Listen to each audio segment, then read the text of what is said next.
कि हमने अपने राजनीतिक जीवन में एक भूल की थी। हालांकि इस बात को भी स्वीकार करता हूं कि उस भूल को मार्गदर्शन मिला और मैं एक ऐसे बरगद की छांव में आया, एक ऐसे पीपल की छांव में आया जहां झारखंड की राजनीतिक शीतलता भी है और जहां झारखंड की राजनीतिक दूरदर्शिता भी है। मैं ये सवाल पूछना चाहता हूं झारखंड के नौजवानों से। हम झारखंड के मुद्दों पर तो बात करते हैं, स्थानीयता की बात करते हैं, विस्थापन की बात करते हैं, नियोजन की बात करते हैं, पलायन की बात करते हैं, कतरास में चाल धंसने से दबे लोगों पर बात करते हैं, जाकर के बाघमारा में चाल धंसते उस पर बात करते हैं। लेकिन मैं ये सवाल खड़ा करना चाहता हूं कि इस लड़ाई में सच्चाई कितनी है? ये गेट के पीछे जाकर भेंट करने वाले लोग कौन हैं? ये आउटसोर्सिंग कंपनियों से सेटिंग गेटिंग करने वाले लोग कौन हैं? ये हर कंपनी में धावा बोलने वाले लोग कौन हैं? आज हर बेटी ये सवाल उठा रही है कि हमारे आचरण के साथ खिलवाड़ किया गया। आज रांची की कोई बेटी सवाल उठाती है, कोई धनबाद की बेटी सवाल उठाती है, कोई झारखंड की एक और बेटी सवाल उठाती है। मैं ये सवाल उठाना चाहता हूं इस विनोद बाबू की धरती से, बलियापुर की धरती से, धनबाद की धरती से, कि ऐसे कौन लोग हैं जो राजनीति का चोला ओढ़ करके झारखंड के एक बड़े जनमानस को दिग्भ्रमित कर रहे हैं। नौजवानों, मैं आप लोगों से कहना चाहता हूं कि आज की तारीख में इस बात पर आपको चिंतन करना होगा कि आखिर ऐसी क्या परिस्थितियां उत्पन्न हुई है कि सड़कों पर मछली की गाड़ियों को रोका जाता है, कंपनियों के गेट को जान करके उससे सेटिंग की जाती है, तो कभी फार्मेसी काउंसिल से बैठकर उससे रिश्वत की उगाही की जाती है। ये जो आंदोलन का चोला ओढ़ करके, निश्चित तौर पर उस आंदोलन में सच्चे साथी जुड़े थे, धीरे धीरे लोग अलग हो गए, लेकिन आज की तारीख में उस आंदोलन का चोला ओढ़ करके राजनीतिक दल के तौर पर उसको परिवर्तित करके वो सिर्फ धन उगाही का और चंदा उगाही का एक प्लेटफॉर्म बनकर रह गया है। ऐसे प्लेटफॉर्म पर भी आपको चिंतन करना होगा कि इन लोगों को जवाब दिया जाए। इन लोगों ने झारखंड की युवा पीढ़ी को बर्बाद करने का काम किया है और यहाँ के नौजवानों पर केस मुकदमा एक तरीके से झेलने को मजबूर किया है। आज हर जगह से यह सवाल उठ रहा है कि आखिर ये परिस्थितियां क्यों उत्पन्न हो रही है? ऐसा क्या कारण है कि कभी अंचल के कार्यालय पे कोई धरना प्रदर्शन नहीं होता है, कभी बीडीओ साहब से सवाल नहीं होता है, कभी सीओ साहब से सवाल नहीं होता है, कभी डीसी साहब से सवाल नहीं होता है, कभी अंचल अधिकारी से सवाल नहीं होता है? ऐसा क्या कारण है? सिर्फ जीएम और जाकर के सीओ साहब से, सिर्फ वहां पर डायरेक्टर से, निदेशक से, आउटसोर्सिंग कंपनियों से, एनटीपीसी से, मगध से, आम्रपाली से, एबीआर से, तमाम ऋत्विक से, सभी कंपनियों के जीएम से बात करते हैं। मैं ये सवाल खड़ा करना चाहता हूं कि क्या ये जनता का सवाल नहीं है कि अंचल अधिकारी 5,000, 10,000, 20,000 रुपए जमीन के म्यूटेशन के लिए ले रहा है? क्या ये जनता का सवाल है कि नहीं? अगर ये जनता का सवाल है तो इन सवालों पर वो मुखर क्यों नहीं है? इन सवालों को लेकर आज इतनी मुखरता इसलिए कह रहा हूं कि झारखंड की जनता को यह समझना होगा कि वसूली गैंग चलाने वाले लोग कौन है, ये धनवाही इकट्ठा करने वाले लोग कौन है, ये पैसे की बुनियाद पर राजनीति करने वाले लोग कौन है, ये पैसे की बुनियाद को फिर राजनीति का सब कुछ समझने वाले लोग कौन है? ऐसे लोगों को जवाब देना होगा। अब आते हैं जरा सरकार के पहलुओं पर। सरकार ने कहा स्थानीय नीति लाएंगे, नहीं लेकर आई। सरकार ने कहा नियोजन नीति लाएंगे, नहीं लेकर आई। सरकार ने कहा पुनर्वास की नीति लाएंगे, नहीं लेकर आई। सरकार ने कहा 10 लाख रोजगार देंगे, नहीं दिया। सरकार ने कहा था पलायन रोकेंगे, नहीं रोका। सरकार ने कहा था कि हम एग्जामिनेशन कैलेंडर जारी करेंगे, नौकरी देंगे, नहीं दिया। सरकार ने कहा था जेएसएससी से नियुक्ति करेंगे, नियुक्ति प्रक्रिया पूरी नहीं हुई। सरकार ने कहा था 26,001 शिक्षकों की नियुक्ति को पूरा करेंगे, डॉक्यूमेंट वेरिफिकेशन तक पूरा नहीं हुआ। सरकार ने कहा था ओबीसी को आरक्षण देंगे, लागू नहीं हुआ।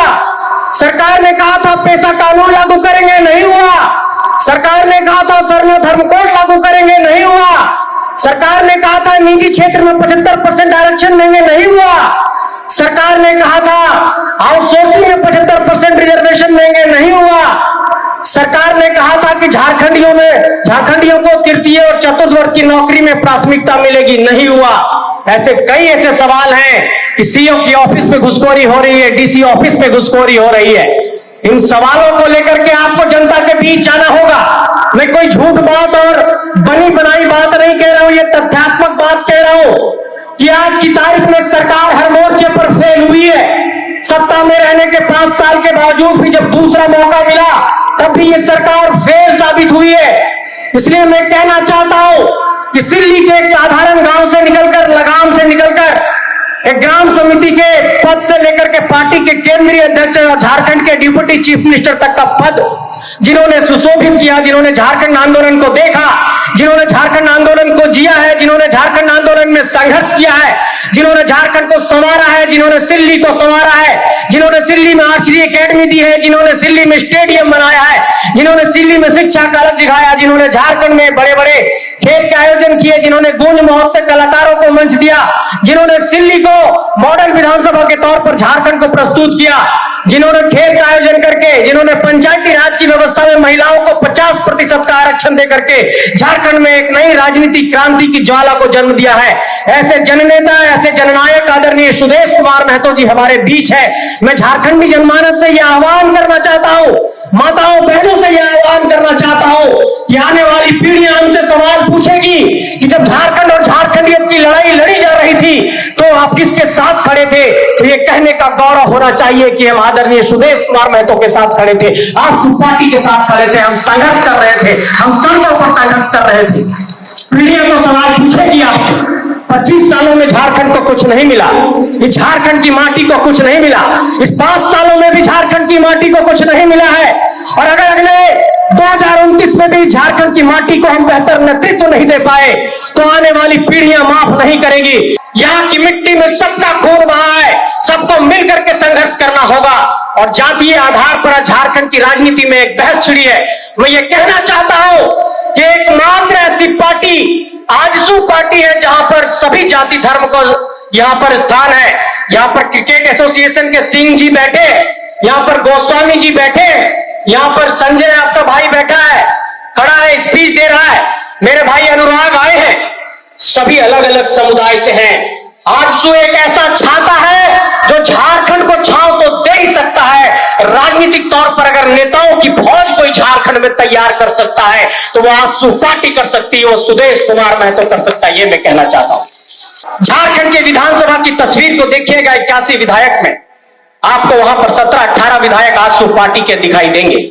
झारखंड में जो नेताओं और नेतृत्वकर्ताओं की फौज दिखाई देती है, ये जिला परिषद, ये पंचायत के मुखिया, ये पंचायत समिति, ये जिला परिषद के अध्यक्ष, ये प्रमुख, ये उपाध्यक्ष, कई लोग जिला परिषद में रहने के बाद एमएलए बने, कई मुखिया से एमएलए बने।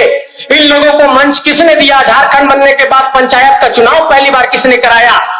मैं ये कहना चाहता हूं, बरगद को तो सब लोग देखते हैं, बुनियाद में पीपल का जो दाना बोया, जो पेड़ पौधा रोपा, वो कौन थे? वो शख्स सुदेश कुमार महतो थे, जिन्होंने पंचायती राज का इस राज्य में चुनाव कराया, तब कोई जिला परिषद बना, तब कोई यहां पर नेतृत्वकर्ता तैयार हुआ। कि अगर विनोद बाबू का आपने संघर्ष देखा है तो विनोद बाबू की सौगंध खाइए, विनोद बाबू की कसम खाइए कि गलत राजनीति की तरफ अपना रुख नहीं मोड़ेंगे। विनोद बाबू ने कहा था पढ़ो और लड़ो, तो पढ़ने से विवेक आता है, पढ़ने से राजनीतिक चेतना जागती है। अपनी राजनीतिक चेतना को जागृत करिए। राजनीति गंभीरता का विषय है, नौटंकी का नहीं। ऐसे नौटंकी बाज लोगों को जवाब दीजिए, ऐसे रील बाज लोगों को जवाब दीजिए, ऐसे वसूली लोगों को जवाब दीजिए, कंपनियों से पैसा ऐंठने वाले लोगों को जवाब दीजिए, और हमारे नौजवानों पर केस मुकदमा का बोझ लादने वाले लोगों को जवाब दीजिए। आज की तारीख में कहीं पर लोगों को बहकाकर आंदोलन में बुलाया जा रहा है। यहां पर अध्यक्ष बैठे हैं बार एसोसिएशन की, कई लोगों पर केस हो गया झारखंड के अंदर। मेरे ऊपर खुद 12 एफआईआर हुआ आंदोलन के दौरान। सारे एफआईआर के मामले में मुझे खुद लड़ना पड़ा। लेकिन अपने ऊपर किसी के ऊपर एफआईआर होता है तो अपने लिए वकीलों की टीम रखते हैं। लेकिन झारखंड के आंदोलनकारी मेरे साथियों पर केस हुआ, उनको कोई सहयोग नहीं दिया गया। आज झारखंड की बेटियां चीख रही है कि हमारे असमत से खेला गया। हमें यह कहा गया कि आपका वीडियो रिलीज कर देंगे अगर आप कंपनी का वहां पर धरना प्रदर्शन नहीं खत्म कर सकते हैं। ऐसे कौन लोग हैं जो इस झारखंड की बेटियों की असमत के साथ खिलवाड़ कर रहे हैं? ऐसे लोगों को भी आपको पहचानना होगा और जवाब देना होगा। ये झारखंड क्रांतिकारियों की धरती है। एक बार सिर्फ यही कहना चाहूंगा अंत में कि आउटसोर्सिंग कंपनियों का यहां बहुत बड़े स्तर पर जुल्म है, और अजय भैया के बात से इत्तेफाक रखते हुए अध्यक्ष जी से यही कहना चाहूंगा, आइए क्रांति की ज्वाला को बुलंद करते हैं और झारखंड की धरती में, धनबाद की धरती से, कोयला की राजधानी की धरती से पूरे देश को, पूरे झारखंड को को यह जवाब देते हैं कि आजसू के नौजवान अपने सीने पर गोली खाना पसंद करेगा, आजसू का नौजवान लहूलुहान हो जाएगा, लेकिन यहां के नौजवानों के लिए, यहां के गरीबों के लिए, यहां के मजलूमों के लिए, यहां के पीड़ितों के लिए इनकी लड़ाई को लड़ेगा, अंतिम दम तक लड़ेगा और उनको हक दिलाएगा। इस बात का संकल्प लेता हूं।